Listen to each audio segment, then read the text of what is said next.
Live, it's the Bison Football Show. Valley News Live and Gate City Bank present the Bison Football Show with head coach Chris Klieman. This week we really made an extra emphasis on being on the same page and repped a lot of different deep balls and things like that. So it was awesome to finally get them out there and finally get those things executed. Everyone knows about the Bison defense, but the Bison offense behind Carson Wentz and Zach Vrock catapulted NDSU to a dominant performance and their 31st straight win. The Bison once again played championship-level football. We welcome to the set head coach Chris Klieman. Congratulations on the victory, Coach, and what an outstanding effort by your guys the last 2 weeks to have two really good home games. Yeah, we held serve at home in this league, which is something you have to be able to do. And I was so appreciative of our guys. The energy level they came out with in the first half really set the tone for the entire day. Indiana State had been playing well. They beat Northern Iowa. They had really taken Illinois State down to the wire. Coming in, they were playing well, weren't they? Yeah, they're a good football team. They're going to get a few more wins in this league. I know that. They're really competitive. They're disciplined. They create turnovers, and we were happy to get out of there with a win. Let's break this down. The first half, Indiana State and NDSU at the Fargo Dome. Another great crowd, a great atmosphere. Indiana State won the toss. NDSU offense, I thought, looked very good early on in the ballgame here. We had a great first drive. Coach Polasek dialed up a lot of exceptional plays, and we were able to move the ball down the field. Carson Wentz and Zach Vrock had great timing. It was key early in the game that those two were on the same page. Absolutely, and Carson was throwing the ball on the money, especially on the run, and receivers were coming back and catching the ball, and Zach makes a couple great plays on the sideline. Now this opening drive, always important to get points. You got the points. It was a field goal. Yeah, we were disappointed we didn't get a touchdown. We had an opportunity and missed it, but we're happy to get three and go and take 5 minutes off the clock. The Bison D was on a mission. Kyle Emanuel was on a mission. They were swarming early. We really played well on defense all day long, and those first couple drives going 3 and out really helped our offense stay in rhythm. Talk about Carson on the move, just how hard it is to throw on the move, and he's really good at it. Well, great protection here by the Rams. The offensive line did a tremendous job all day, and Carson does a great job of keeping his eyes downfield. Now the running game also clicking early on in the ballgame. Here's Crockett for 14. A real good run by John. Great kick out block by Jedry Sear. Jedry's playing exceptional football for us at fullback, and obviously those offensive linemen up front are doing an outstanding job. Another field goal, but this was not a chip shot. This was a 50-yarder. A great kick by Adam, and he felt 50 yards he could get it, and great snap, great hold, good protection, and we're up 6-0. Boy, Kyle Emanuel was just an animal in this game, wasn't he? Boy, he sure was. Good call, good stunt here by our defensive line. Kyle ricochets off the guard for a big sack and puts him down deep in their territory. He put C.J. Smith back at punt return in this game, and he looked very comfortable back there. Boy, he sure did. He's a really electric player and sees the hole and hits it, and big game because we get it into the red zone. You know, it's pretty nice when you can start a drive in the red zone. You're going to start this drive inside the 20, and John Crockett finishes it off. A great momentum play by C.J. Yeah, it really was, and it was really important for us to get 7 points, getting it inside the 20, and then John takes it in for the score, and we're up 13. Yeah, another 3 and out. You see Indiana State has no offense going at this point in the game, and you hit a home run ball here to Vrock. Yeah, they had 10 guys up in the box and have plenty of time to throw it. Great job by the guys up front, and then Carson puts it out there where Zach's got an opportunity to go over the top of the defensive back for a big play. He adjusts well to a ball in the air, too. Zach Vrock's very good at that. So Indiana State not running the ball, not passing it, not doing anything, so they feel like they have to go to the bag of tricks here. And they've had 1 or 2 every game, and we've kind of prepped our guys that it could happen. Great play by Travis Beck. Well, Trevor Gebhardt had a good game last week, back to the offense here, and, you know, I thought he made a couple nice catches in this game. It's good to see him out there making plays. He's a definite playmaker for us. Once again, all day to throw the football, and Carson on the move, hits the sideline route. Great catch by Trevor. You know, heart and determination, especially the kids from North Dakota, they seem to have it. And here's Jeff Ilias from Wyndmere Lidgerwood. Watch the determination here. What a great effort play. We're going to be a yard short, and Jeff finds a way to get that extra yard. And he's pumped up about it. You love the emotion right there, although this did turn into a missed field goal this drive here. Yeah, Adam just pushed this one a little bit, but we've got a lot of confidence in Adam. He'll bounce back from that. And they got a little momentum off of this. They start a little drive. You see a little bit of the ability of their quarterback, Mike Parrish. He drops one in a phone booth here. Yeah, Parrish is a really good thrower, and if he's got time, he's been really effective. We just eliminated his time in the pocket. You did stall this drive, though, by great defensive line play. I thought our defensive line was outstanding all day. Coach Gazer and Coach Kane have done such a great job with those guys, and we're getting a lot of pressure on the quarterback with 4 guys. You know, and the D tackles really just compressed the pocket, especially on this play. Boy, they sure did, and he had nowhere to go and forced them into a field goal. You know, it was important, too, because after the missed field goal, they had a drive going. This holding them to 3 here was big. It was big, but they had the momentum going into half, and we made a conscious effort at half to try to make sure our kids knew we had to take that back. There you see 20-3 at the half. NDSU 229 yards of total offense, a great first half, and they had 4 sacks, the defense did. Code Green Day, and the defense was playing well. On the Gate City Bank hot seat this week, it's Joe Haig. Tell us your hometown and the best thing about it. Brainerd, Minnesota, and it's got to be the Lakes. Yeah. Who's the loudest member of the team? John Crockett, I'd probably say, yeah. Favorite way to relax at practice without getting caught? Probably just go get some water and try to stay out of the way. Would you rather have it 100 degrees or 10 below? Probably 10 below. What's your favorite kind of music? Country. What annoys you most about another person? What's your pet peeve? I'd say someone being a know-it-all, sort of, always correcting you on what's right and what's wrong. Yeah, there's plenty of them out there. What is the worst part of your personality? Probably just being a little quiet sometimes. What do you like most about Coach Klieman? He's very approachable, and talk to him about anything. Describe the feeling during the tunnel walk here at the Dome. Gosh, even just thinking about it, you get the chills often. It's just such an unbelievable experience, and coming out and running here in the crowd, it's almost like deafening, and it's just a great experience. Well, Coach, they had a little momentum going into half, so I'm assuming at half there were still a few adjustments made there. Yeah, we wanted to make adjustments. The biggest thing we want to do is get the momentum back. We thought they were getting the football first. We had to have a 3-and-out, and then our first drive offensively was going to be really key for us. Well, they won the toss, so they deferred, so they got the ball first, so it was key to get a quick 3-and-out here. We break down the second half. That's exactly what you got on 3rd and 8. Again, Kyle Emanuel, halftime did not slow him down at all. No, it didn't. Great pass rush here. And we're able to get the sack and force him into a punt, and it was a short drive, so our offense was on the field pretty quickly. You know, in the run game, John Crockett started to really break it open, but Jedray Sear, I thought, we see him at fullback here. Watch him on these running plays. He's been fantastic. Yeah, we've been doing a great job with our fullbacks and tight ends. Coach Roll does a tremendous job of getting those guys in the right position and making those blocks. There's another John Crockett run for 7. Now a 3rd and 12. You're going to call a screen pass. Tim Polasek, credit him. This is a good call right here. Great call by Coach Polasek. Caught him off guard and ran it at their good defensive end. He kept coming in, and John makes an unbelievable move and gets himself inside the 5-yard line.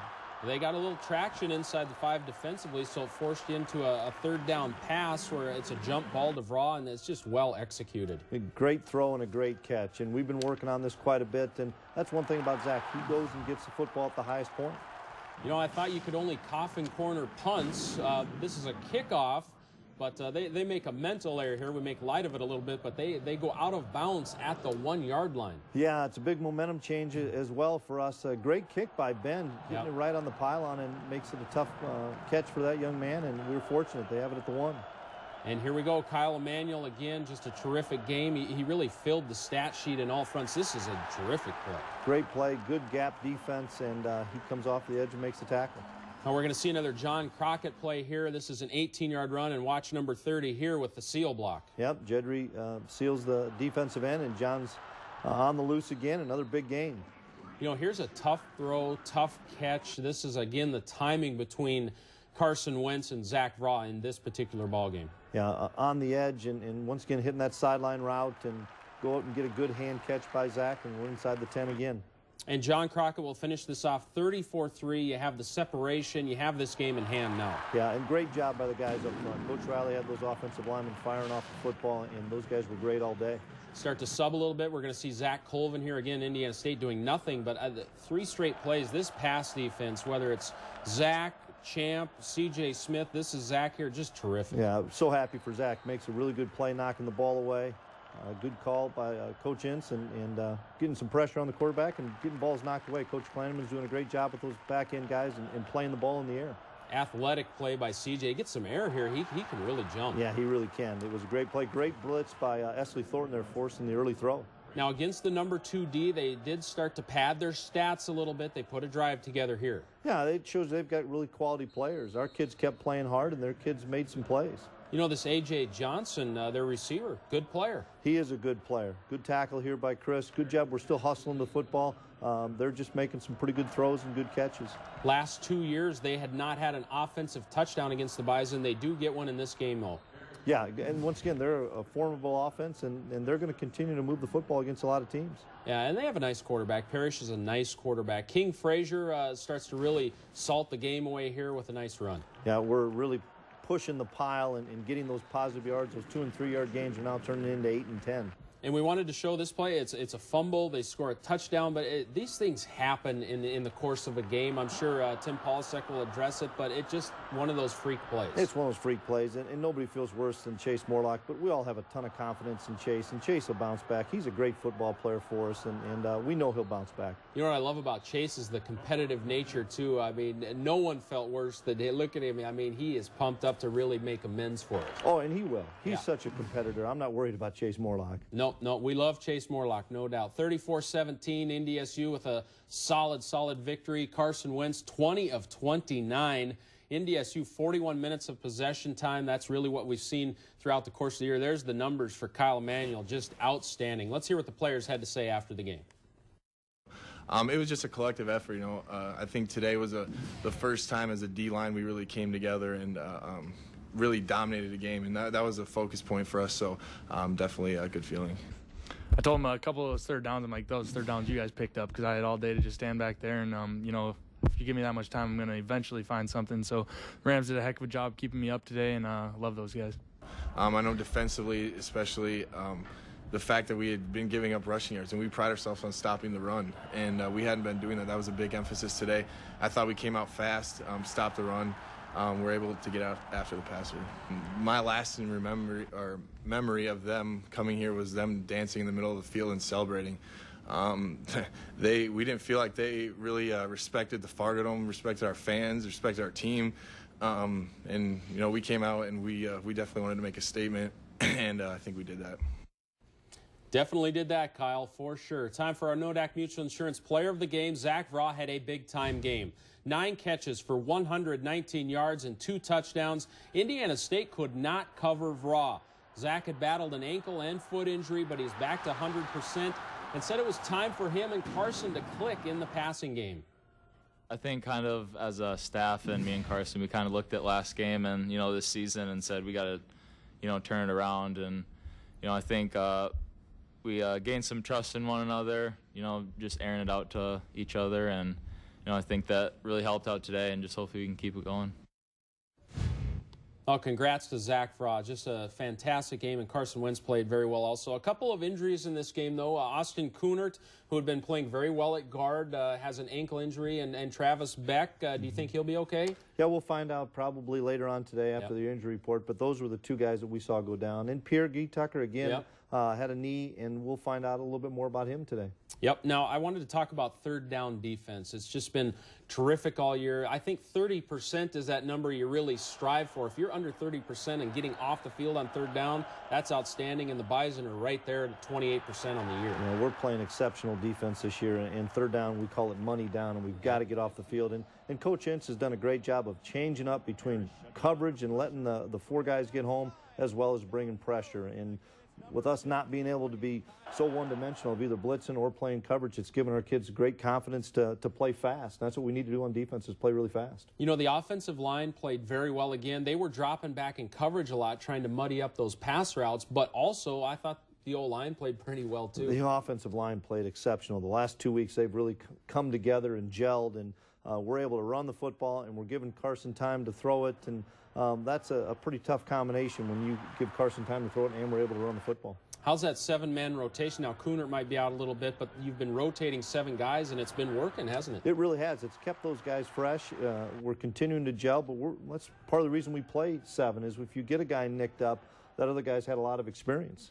Now on special teams, a few changes this week. Morlock was returning the kicks. C.J. Smith was returning the punts. Talk about that switch up a little bit. We just wanted to take a little bit off of Christian's plate. He had so many things going on, and so we just wanted to try those two guys back there. Doesn't mean you won't see Christian. You'll continue to see Christian back there as the season goes along. You know, and Chase Morlock, too, on those kick returns, he always gets yards after contact, doesn't he? So even if they get a good push on their kick coverage, you know he's going to get you maybe 5-10 more yards after contact. Yeah, it was a focal point of ours to make sure we get something in the return game. Coach Austin did a great job of designing schemes for the punt and kick return, and they were big plays for us.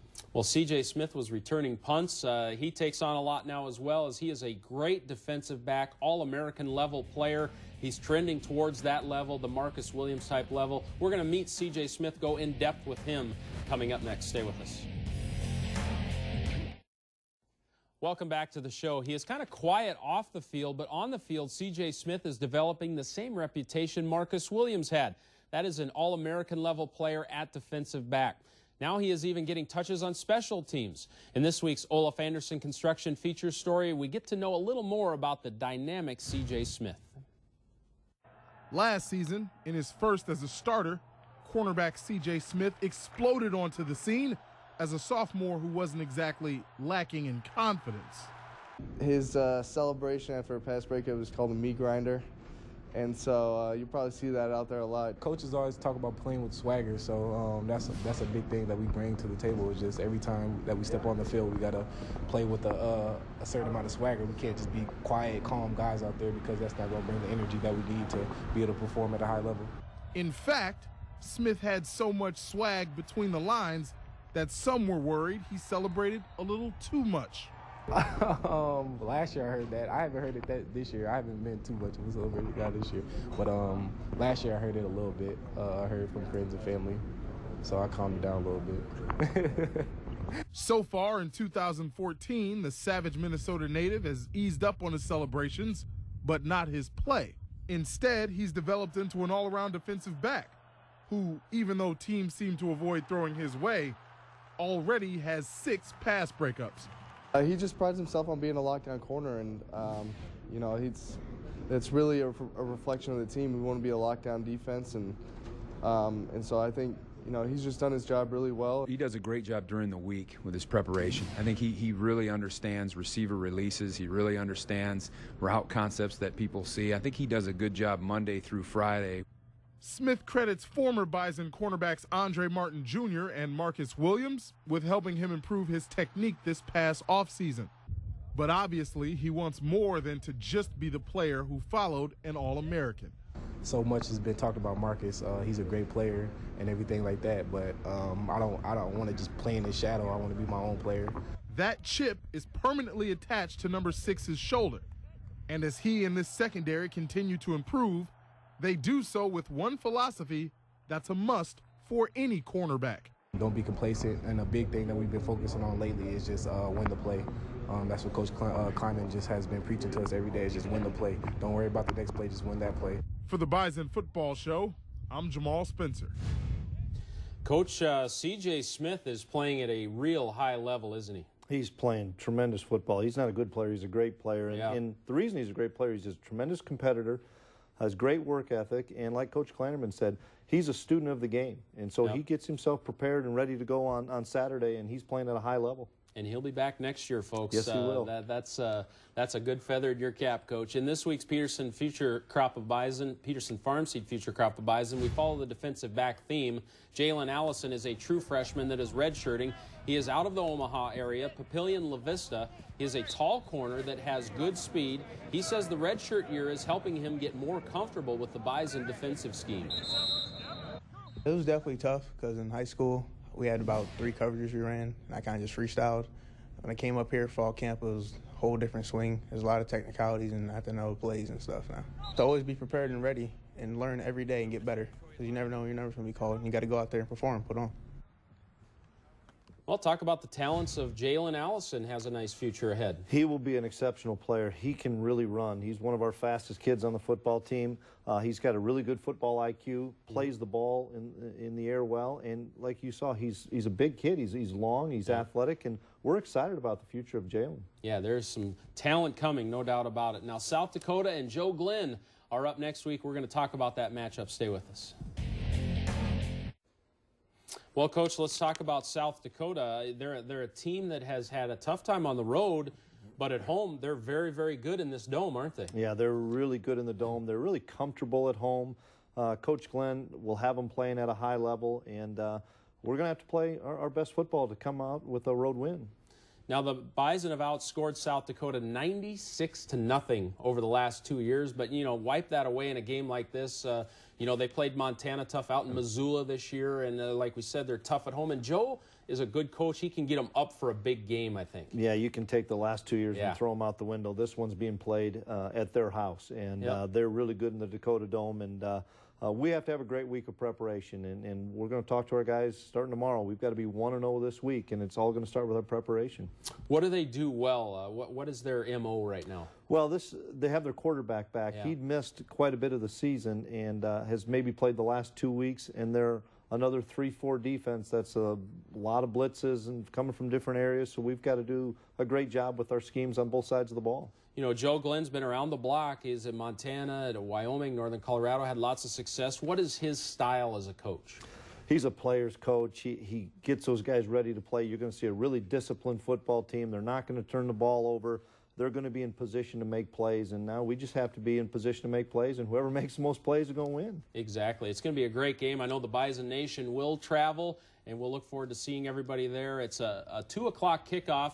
It's a game produced by Mid-Continent Communications. It'll be carried statewide on NBC. We'll have the Bison Radio Network fired up for you. It's going to be a fun week, always tough on the road in the Valley.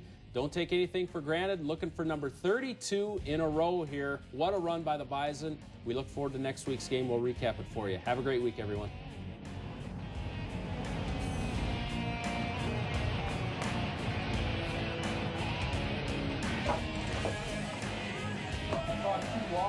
That's probably a good idea. Because I don't want to talk about pitching.